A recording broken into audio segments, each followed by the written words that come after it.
Fiona here. So welcome to another cosplay work log.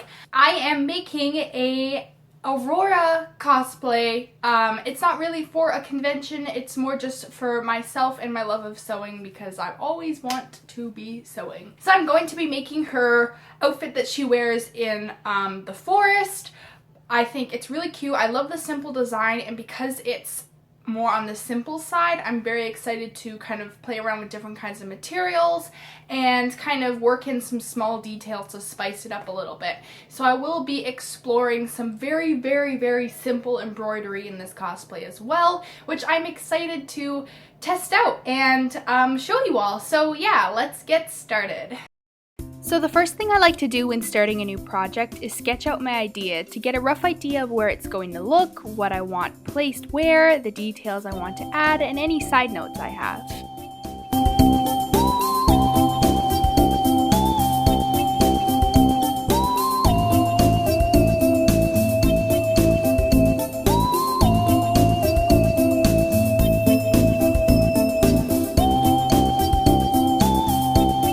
Then I created a mock-up using scrap fabric to get an idea of how everything fit and everything I had to fix. Sometimes things can look really different when they're actually on, so mock-ups are really handy. I used a wide stitch when sewing together my mock-up so that when it came to stitch ripping it all, it was a lot easier. I then pinned my mock-up to the fabric and cut out each shape.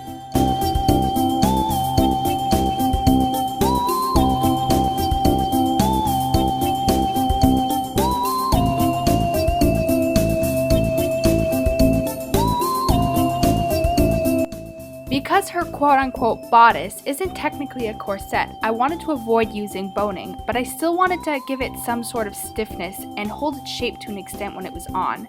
So I used sturdy interfacing, which I ironed to one side since I cut unfolded fabric, and then covered it with its other twin so that the interfacing couldn't be seen.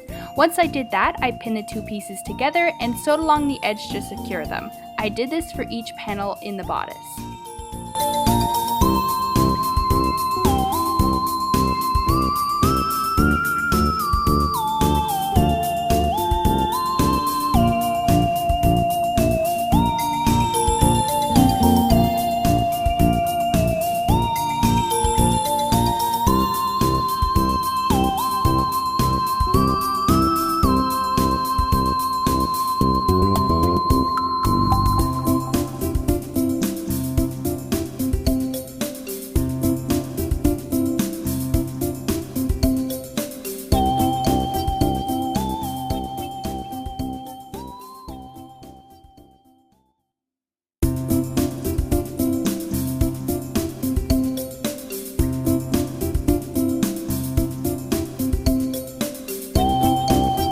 Once all the panels had the interfacing on and was sewn shut together, I started to sew it all together. Because I don't have a serger, I ended up double folding all of the seams on the inside.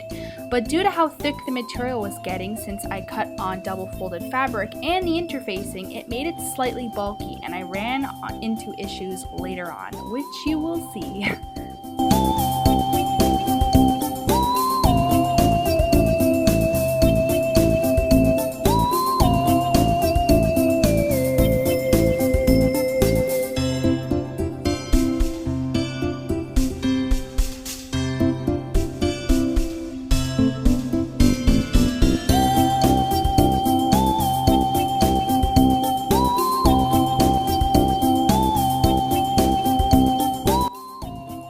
And I wasn't too worried about the edges being a little bit messy because I ended up just trimming it in the end so that it was all one even shape.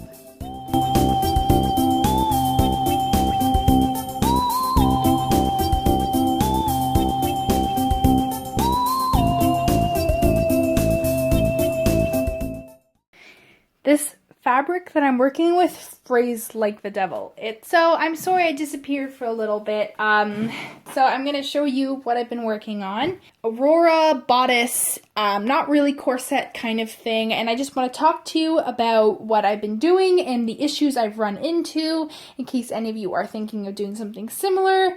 And yeah, so here it is. The bodice does not call for a lace-up, but I thought to fit the time of the movie more and give it more of an interesting twist, since her costume or outfit is very simple, I thought the eyelets and lace-up bit would look pretty. Let's start with what's been giving me some heck. So, first of all, when I first made this, it was way too small. It's still a little bit too small, but I'm going to be wearing a corset underneath this, so it won't matter that much.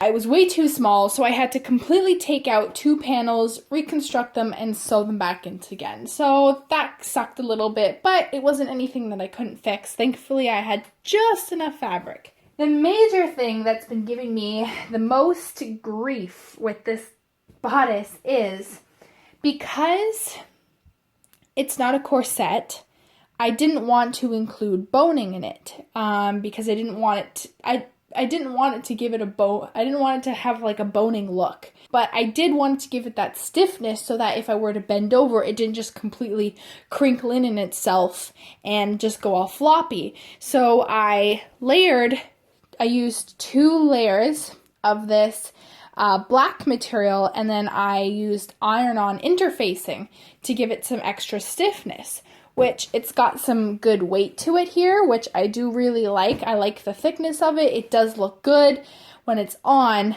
but because I was layering it and the fabric was getting quite chunky, I don't have a serger.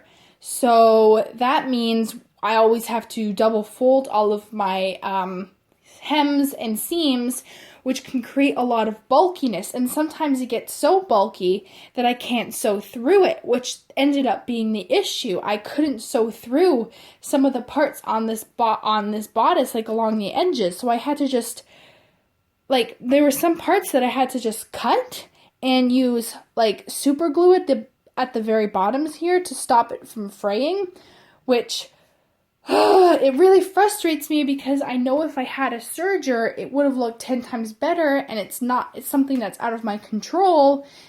Anyways, it looks good on, and you honestly can't tell unless you look like really up close to it, obviously, or like flip it this way. Anyway, so it looks really great on. I'm really happy with it so far. I really like the lace-up back here. I used the hammer eyelet technique, and if any of you are interested in that, I can leave a link to a YouTube video that I used that they actually used the brand of eyelets that I used for this cosplay. I bought it at my local fabric store, so if you're curious on how to use the eyelets, I will link that in the description box down below. And so yeah, I'm going to play around with the trim, and I'm also going to play around with a bit of embroidery here, which I'm very excited for. So far so good. Aurora progress is coming along. Things are going a little bit slow just because I am saving up for my Japan trip, and which is in a month. So right now my priority is obviously not cosplay, it's Japan. So things are going a little bit slow, so you may not see as many fast updates, but yeah, I will keep you all updated, and I'm sorry if I blabbered too much. Using a white Crayola pencil, I just sketched out a rough outline of where I wanted the embroidery to be before I actually started doing anything.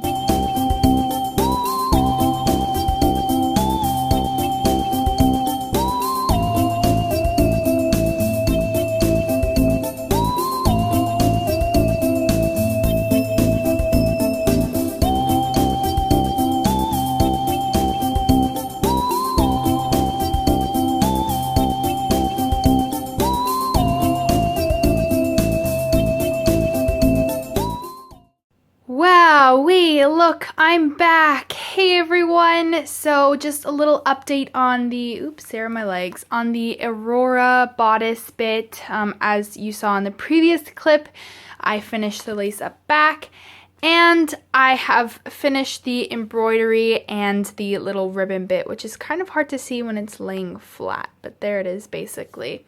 I apologize for not filming much of the embroidery. Truthfully, it took like 5 hours just to do these little simple They call them like lazy daisies, I think. And I apologize for the cat hair and dog hair everywhere on this, especially on this black material. Oh my gosh, it comes up like crazy.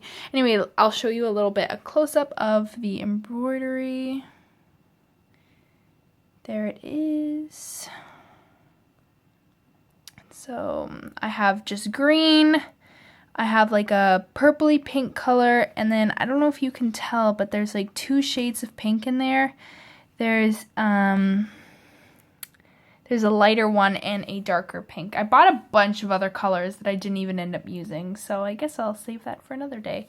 That is it right now for this. I'll show you a clip of what it looks like on. So yeah, ignore my shower hair as I just got out of the shower. But here it is. The lighting's kind of bad in here, but there it is. I'm really happy with this. Not to toot my own horn or anything, but here it is on the side, and I'm wearing my corset underneath right now. Then here it is from behind.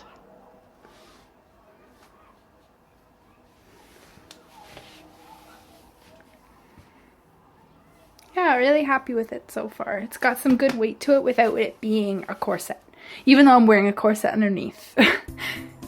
This ended a bit abruptly, but I hope you enjoyed the first part of this Briar Rose series. I will have a second part, which will be the remaining of her costume, out sometime soon, probably in late August, maybe even early September. I hope to have this cosplay done by the end of summer, but we'll see because things are not looking good right now. Anyways, thank you so much for watching, and I'll see you in my next video. Goodbye!